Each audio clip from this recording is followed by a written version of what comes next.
ये है जोधपुर में इस्कॉन मंदिर।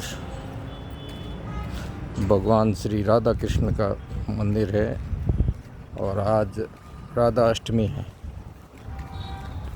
जोधपुर में तनावड़ा फाटा की तरफ आया हुआ है। ये जोधपुर मेन शहर से तकरीबन 12-13 किलोमीटर की दूरी है और धीरे धीरे ये मंदिर अपना भव्य आकार लेते हुए, मंदिर तो और भी आलीशान बनेगा, लेकिन अभी तक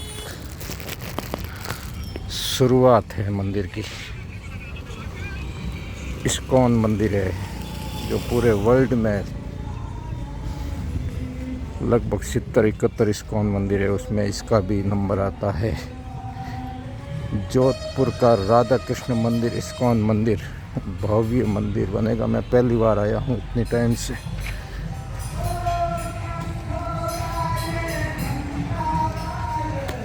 इस्कॉन जोधपुर।